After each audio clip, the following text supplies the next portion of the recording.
പശ്ചിമേഷ്യയിൽ യുദ്ധഭീതി കനക്കുന്നു. യുഎസിന്റെ Abraham Lincoln എന്ന യുദ്ധക്കപ്പൽ ഇറാനെ ലക്ഷ്യമിട്ട് നീങ്ങിയിരിക്കുകയാണ്. പുതിയ ആണവ കരാറിൽ ഒപ്പുവെച്ചില്ല എങ്കിൽ ശക്തമായി തിരിച്ചടി നൽകുമെന്ന ഭീഷണിയുമായി പ്രസിഡന്റ് ഡൊണാൾഡ് ട്രംപ് രംഗത്തെത്തിയിരിക്കുന്നു. ഇറാനെതിരെ നീങ്ങിയാൽ യുഎസിനും ഇസ്രായേലിനും തക്കതായ മറുപടി നൽകുമെന്ന് ഇറാൻ ഭരണകൂടവും വ്യക്തമാക്കുകയാണ്. ഇതിനിടെ യൂറോപ്യൻ യൂണിയൻ ഇറാന് കൂടുതൽ ഉപരോധങ്ങൾ ഏർപ്പെടുത്തി. MG മിഥുനാണ് ഇന്റർനാഷണൽ ഡെസ്കിൽ നിന്ന് ചേരുന്നത്. മിഥുൻ, യുദ്ധഭീതി നേരത്തെ തന്നെ ആരംഭിച്ചതാണ്. പക്ഷേ ഇപ്പോൾ നടക്കുന്ന നീക്കങ്ങൾ, പ്രത്യേകിച്ച് എബ്രഹാം ലിങ്കൺ എന്ന കപ്പൽ അടുക്കുന്നു തീരത്തേക്ക് എന്നത് എത്രത്തോളം ആശങ്കയാണ് ഇപ്പോൾ ഉയർത്തുന്നത്? അഭിലാഷ്, ഇരു രാജ്യങ്ങളും ഒരു വിട്ടുവീഴ്ചയ്ക്കും തയ്യാറല്ല എന്ന രീതിയിൽ തന്നെയാണ് കാര്യങ്ങൾ മുന്നോട്ട് പോകുന്നത്. കഴിഞ്ഞ ദിവസവും അമേരിക്കൻ പ്രസിഡന്റ് ഡൊണാൾഡ് ട്രംപ് വ്യക്തമാക്കിയത്, അതായത് ഈ പുതിയ ആണവ കരാറിൽ ഒപ്പിടാൻ ഇറാൻ സന്നദ്ധനായില്ലെങ്കിൽ കടുത്ത നടപടികളിലേക്ക് കടക്കും, ഒരു സൈനിക തരത്തിലുള്ള നടപടികളിലേക്ക് പോകുമെന്നുള്ള മുന്നറിയിപ്പ് ഏറ്റവും ഒടുവിൽ അമേരിക്കൻ പ്രസിഡന്റ് നടത്തുകയും അതിന് പിന്നാലെയാണ് എബ്രഹാം ലിങ്കൺ എന്ന യുദ്ധവാഹിനി കപ്പല് ഇറാൻ തീരത്തേക്ക് ലക്ഷ്യമാക്കി മുന്നോട്ട് പോവുകയും ചെയ്ത് ഇതിനെ പ്രതിരോധിക്കുന്നതിന് വേണ്ടി ഇറാന്റെ ഭാഗത്തുനിന്നും ചില ഇടപെടലുകൾ ഉണ്ടായിട്ടുണ്ട് എന്നുള്ളത് തന്നെയാണ്. അതായത് ഇറാന്റെ ഡ്രോൺ വാഹിനി കപ്പൽ കൂടിയായി യുദ്ധക്കപ്പൽ കൂടിയായിട്ടുള്ള ഷാഹിദ് ബാഗേരി അവിടെ നിലയുറപ്പിച്ചിട്ടുണ്ട്. ഹോർമുസ് കടലിടുക്കിന് മുന്നിലായി നിലയുറപ്പിച്ചിരുന്ന സാഹചര്യം ഇത് മുന്നിൽ കണ്ടുകൊണ്ട് ആ കപ്പലിന്റെ സേനാവിന്യാസം, ഒപ്പം തന്നെ അവിടെ എന്തൊക്കെ സജ്ജീകരണങ്ങൾ ഏർപ്പെടുത്തിയിട്ടുണ്ട് തുടങ്ങിയ കാര്യങ്ങൾ പരിശോധിക്കുന്നതിന്റെ ഭാഗമായി ഇത്തരത്തിൽ MQ-4C ട്രൈറ്റൺ എന്ന ആളില്ലാ വിമാനം ഉപയോഗിച്ചുകൊണ്ടുള്ള ഒരു പരിശോധന ഇപ്പോൾ യുഎസിന്റെ ഭാഗത്തു നിന്ന് നടക്കുന്നു എന്നുള്ള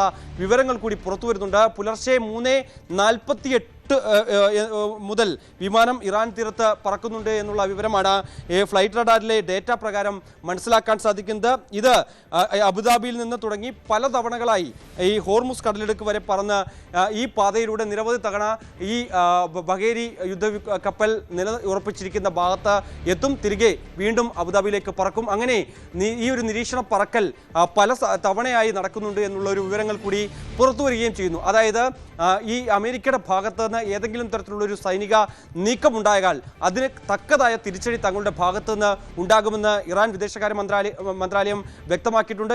വിദേശകാര്യമന്ത്രി അത് സംബന്ധിച്ചുള്ള ചില സൂചനകൾ കൂടി നൽകിയിരുന്നു. അതായത് ഇസ്രായേലിൻ്റെ ഒരു അധിനിവേശം ഉണ്ടായ സാഹചര്യത്തിൽ അന്ന് 12 ദിവസം നീണ്ടുനിന്ന സംഘർഷത്തിൽ തങ്ങളൊരു പാഠം പഠിച്ചു. അതുകൊണ്ട് തന്നെ ആ പാഠം ഉൾക്കൊണ്ട് ഒരു തരത്തിലും വിട്ടുവീഴ്ചയ്ക്ക് ഇനി തയ്യാറാകേണ്ടതില്ല.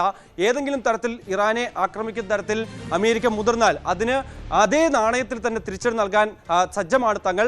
അതിനുവേണ്ടിയുള്ള എല്ലാ വിഭാഗത്തെയും ഞങ്ങൾ സജ്ജരാക്കിയിട്ടുണ്ട് എന്നുള്ള ഒരു മുന്നറിയിപ്പ് അദ്ദേഹത്തിൻ്റെ ഭാഗത്തുനിന്ന്, ഒരു മറുപടി എന്ന രീതിയിൽ അദ്ദേഹത്തിൻ്റെ ഭാഗത്തുനിന്ന് ഉണ്ടാവുകയും ചെയ്തു. അതുകൊണ്ട് തന്നെ ഇരു രാജ്യങ്ങളും തമ്മിലുള്ള ഈ ഒരു നയതന്ത്ര തലത്തിലാകട്ടെ അല്ലെങ്കിൽ ഇപ്പോഴത്തെ വിഷയങ്ങളിലൊക്കെ ആകട്ടെ ഒരു തരത്തിലുള്ള ചർച്ചയ്ക്ക് സ്കോപ്പില്ല എന്ന തരത്തിലാണ് കാര്യങ്ങൾ മുന്നോട്ട് പോകുന്നത്. അതേസമയം ഈ സംഘർഷാവസ്ഥ അല്ലെങ്കിൽ ഇപ്പോഴത്തെ ഈ ഒരു വിഷയം സസൂക്ഷ്മം നിരീക്ഷിച്ചു വരികയാണ് റഷ്യ എന്നുള്ളതാണ്. കഴിഞ്ഞ ദിവസം UAE ഭരണാധികാരിയുമായി റഷ്യൻ പ്രസിഡന്റ് വ്ളാഡിമിർ പുടിൻ കൂടിക്കാഴ്ച നടത്തുകയും ഈ വിഷയങ്ങൾ കൃത്യമായി അവർ ഈ ഒരു കൂടിക്കാഴ്ചയിൽ ചർച്ചാ വിഷയമാക്കുകയും ചെയ്തു. അതിലാണ് പ്രധാനമായും ചൂണ്ടിക്കാണിച്ച ചില കാര്യങ്ങൾ. അതായത് ജോർദാനിലെയും ഖത്തറിലെയും ഡീഗോ ഗാർഷ്യയിലെയും അമേരിക്കൻ വ്യോമതാവളങ്ങളിലേക്ക് കൂടുതൽ പോർ വിമാനങ്ങൾ എത്തിയതായിട്ടുള്ള റിപ്പോർട്ടുകൾ പുറത്തു വരുന്നുണ്ട്. അതുകൊണ്ട് തന്നെ പശ്ചിമേഷ്യയിലേക്ക് കൂടുതൽ സൈനിക ചരക്കു വിമാനങ്ങൾ കൂടി എത്തുന്നുണ്ട്. അതിൻ്റെ സൂചന എന്ന് പറയുന്നത് ഒരു പക്ഷേ ഈ വെനസ്വേലയിലുണ്ടായ ആ ഒരു അട്ടിമറി സൈനിക നീക്കം, അത്തരത്തിലുള്ള ഭരണകൂടത്തെ അട്ടിമറിച്ചുകൊണ്ട് അവിടുത്തെ ഭരണാധികാരിയെ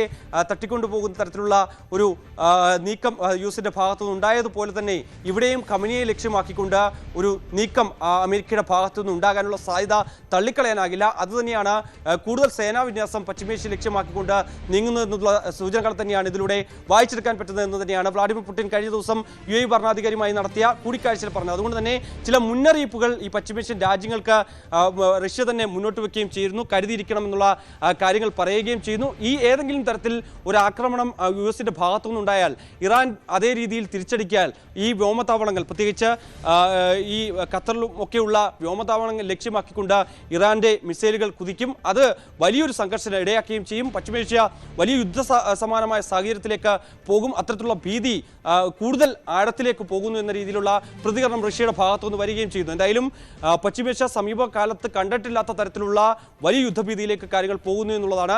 ചർച്ചകൾ ഒരു വശത്ത് നടക്കുമ്പോഴും ഇപ്പോഴും സമാധാനം ഉറപ്പിക്കാൻ പറ്റുന്ന തരത്തിലേക്ക് കാര്യങ്ങൾ പോയിട്ടില്ല. പക്ഷേ ഇറാൻ പറയുന്ന ഒരു കാര്യം, തങ്ങൾക്ക് നീതിയുക്തമായിട്ടുള്ള രീതിയിൽ അല്ലെങ്കിൽ തങ്ങൾക്കും കൂടി അവകാശം ഉന്നയിക്കാൻ പറ്റുന്ന രീതിയിലുള്ള ഒരു പദ്ധതി അല്ലെങ്കിൽ അങ്ങനെ ഒരു കരാർ അതിൽ മുന്നോട്ട് വെച്ചാൽ അതിനെ അംഗീകരിക്കാം. അതല്ല US പറയുന്നത് പോലെ ഇപ്പോൾ മുന്നോട്ട് വെച്ചിരിക്കുന്ന ഈ ആണവ സമ്പുഷ്ടീകരണം ഉൾപ്പെടെ ഉപേക്ഷിക്കണമെന്ന രീതിയിലുള്ള ഈ ഒരു കരാറ് അതിൽ ഏർപ്പെടാൻ ഒരു തരത്തിലും ഞങ്ങൾ തയ്യാറല്ല. അങ്ങനെ ഒരു കരാറുമായി മുന്നോട്ട് പോകാൻ തങ്ങൾ ആഗ്രഹിക്കുന്നില്ല എന്ന ഉറച്ച നിലപാട് ഇറാനും വ്യക്തമാക്കുന്നു. അതുകൊണ്ട് തന്നെ ഒരു വശത്ത് മധ്യസ്ഥ ചർച്ചകൾക്ക് ചില രീതിയിൽ കാര്യങ്ങളൊക്കെ മുന്നോട്ട് പോകുന്നുണ്ട് എങ്കിൽ പോലും തന്നെ മറുവശത്ത് ഇരു രാജ്യങ്ങളും തമ്മിലുള്ള പോർവിളി തുടർന്നുകൊണ്ടിരിക്കുകയാണ്. തീർച്ചയായും ഇറാനെ ലക്ഷ്യം വെച്ചുകൊണ്ട് അമേരിക്കയുടെ പടക്കപ്പലുകൾ തീരത്തേക്ക് പുറപ്പെടുമ്പോൾ പശ്ചിമേഷ്യ വീണ്ടും യുദ്ധഭീതിയിൽ തന്നെയാണ്. സമാധാന ശ്രമങ്ങൾ പരാജയപ്പെടുന്നുവെങ്കിൽ മറ്റൊരു യുദ്ധത്തിനു കൂടി ലോകം സാക്ഷ്യം വഹിക്കേണ്ട സാഹചര്യമാണ് സൃഷ്ടിക്കപ്പെടുന്നത്.